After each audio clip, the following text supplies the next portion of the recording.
Shri Gurubhyo Namaha. Welcome to our online learning. Standard 12 Economics. Unit Government Budget and the Economy. Definition of Government Budget. So let us start with the definition of Government Budget. A government's budget is a statement showing item-wise estimated receipts and expenditures of the government under various heads during a given year. So this government budget is a statement and it shows receipts and expenditures. So receipts refer to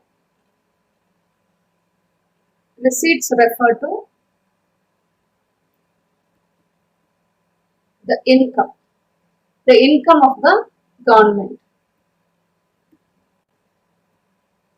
This is by way of tax and non-tax sources. And expenditures refer to the expenditure incurred by the government, like for laying of roads or for construction of overbridge or for opening up of schools and hospitals. So all that comes under the expenditure of the government under various heads during a given year. So here the given year is the fiscal year. Fiscal year, or we otherwise call it as budget year or the financial year.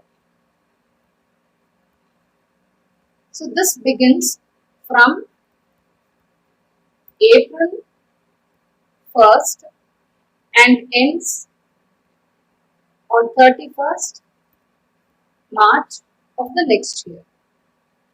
So let us move on to the components of government budget.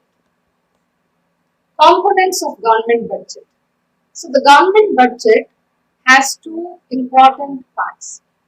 The first one is the budgeted receipts and the other one is the budgeted expenditure.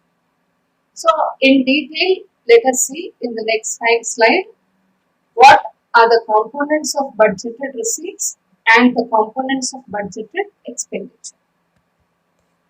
Let us now move on to budgeted receipts.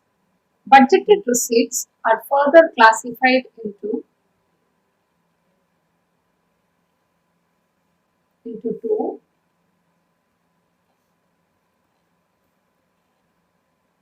Revenue receipts and capital receipts. Revenue receipts are the receipts which neither increases liability nor reduces asset. Capital receipts are the receipts which either increases liability or reduces asset. Let me tell the further classification of both revenue receipts and capital receipts in the next slide. Let me now explain the components of revenue receipts. Revenue receipts are further classified into two.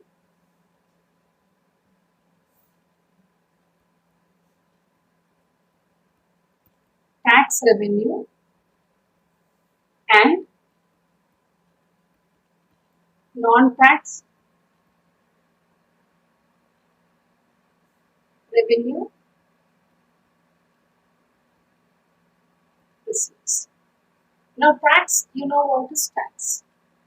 Revenue is the income of the government. Tax is a legally compulsory unilateral payment made to the government by the people. So the people pay tax to the government, and this is an important source of revenue for the government. Now this tax revenue is again classified into two types of tax.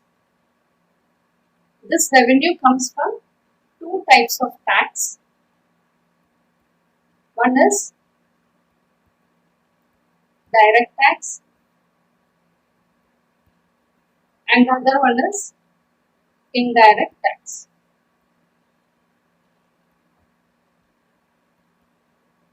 So you know already what is direct tax. Direct tax is nothing but the tax where the liability to pay and the incidence of the tax lie on the same person. It means the tax cannot be shifted. Example, income tax. The person who is liable to pay should pay. He cannot shift the income tax burden to some other person. So it means the burden cannot be shifted. So income tax, wealth tax comes under direct tax. And indirect tax we have the GST, goods and service tax. So here the burden is shifted to the consumers. So it means the liability to pay and the incidence of the tax lie on different person. The burden can be shifted. Now coming to this non-tax revenue receipts. So non-tax revenue receipts, under this, whatever sources are not included in tax revenue, other non-tax revenue receipts. They are the non-tax revenue receipts. So receipts from other sources other than tax revenue is non-tax revenue receipts. So under this we have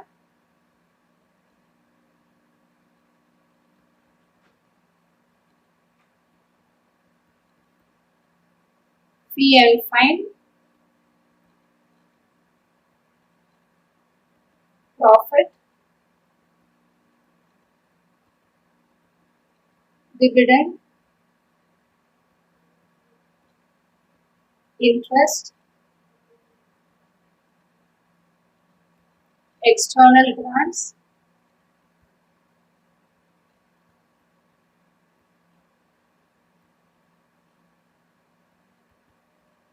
sheet. So these are the few non-tax revenue receipts. Now coming to the first one, fee and fine. So fee and fine is through fee and fine the government gets revenue, like the fee for administrative services, for judicial services, and the fine for not wearing helmet while riding a bike. So all this is revenue for the government, and it comes under non-tax revenue because it is revenue other than tax revenue. Then the profit. Profit is the income earned. So income earned from the government organization or government enterprise. Dividend is the income earned on equity shares.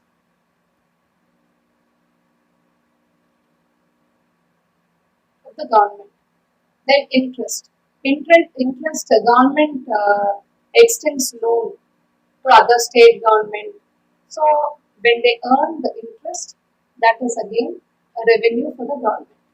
And then external grants. External grants are the aid from other countries or other foreign organizations. So that is external grants, and this is given as an aid during war or when there is a flood or any natural calamity. So this is help, aid provided by one country to another country. And escheat. Escheat is nothing but when there is no legal heir for a property, the entire property goes to the government.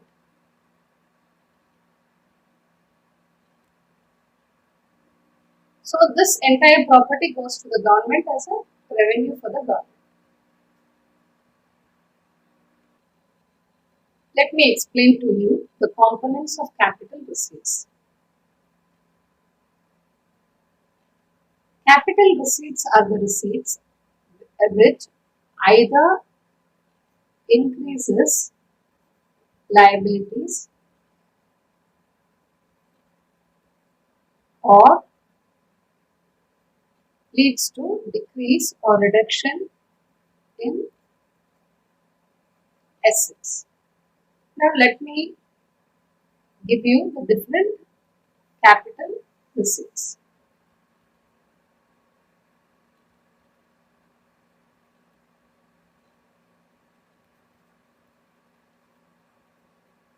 Recovery of loans, borrowings, disinvestment.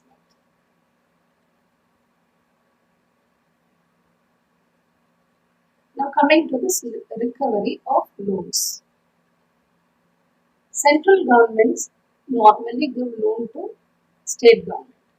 So just imagine central government grants or extends loan to state government when they are in need of money.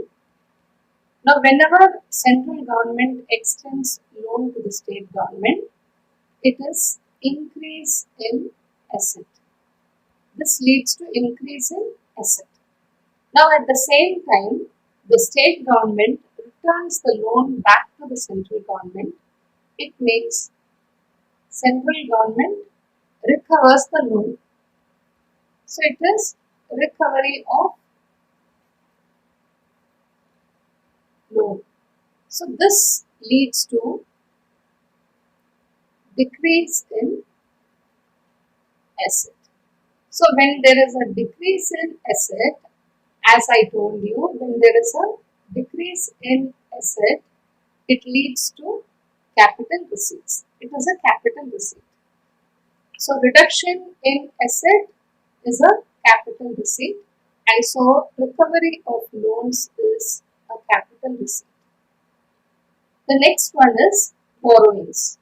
Borrowings, central government borrows money from RBI, Reserve Bank of India, or sometimes from other countries. ROW, it means rest of the world, that is other countries. So whenever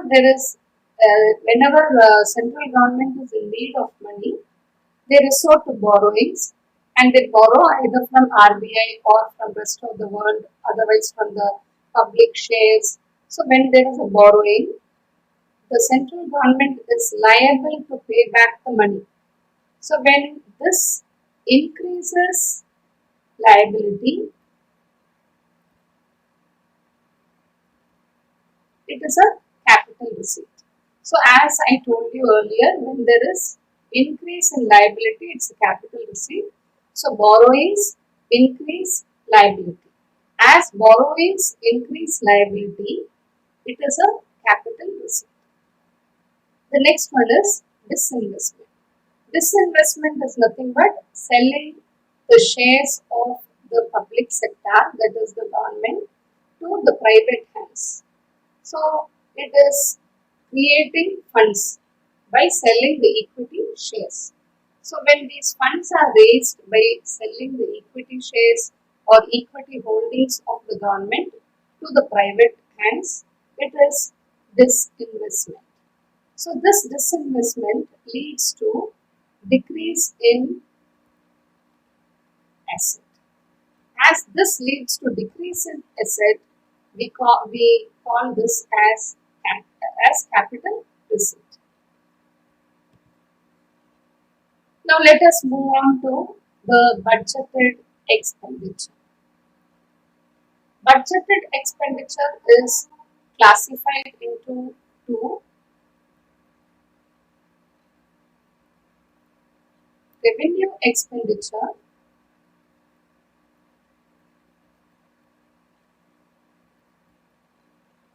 and capital expenditure. When the expenditure does not lead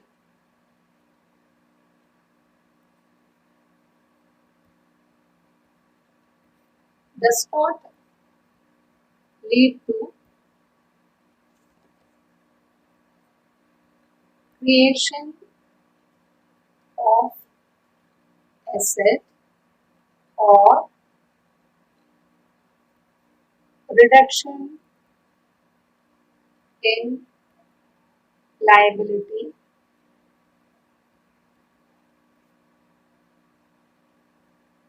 it is called as revenue expenditure. So it does not lead to creation of asset. It means in the way of like a few examples I'll tell you. Expenditure on salary. So government office, the staff are paid salaries.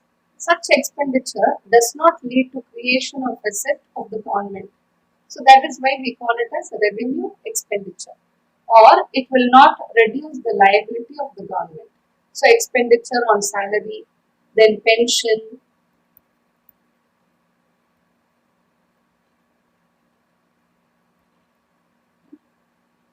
rent, insurance, etc. All these come under revenue expenditure. Now, what is this capital expenditure? It is just opposite to revenue expenditure.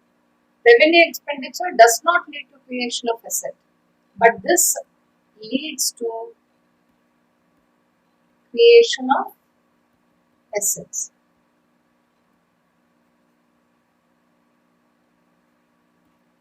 or reduction in liability. So when this is the reason, this leads to capital expenditure. Few examples of capital expenditure are construction of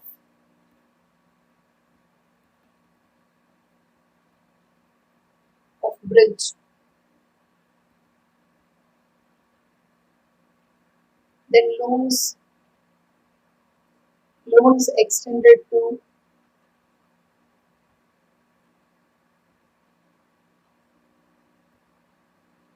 state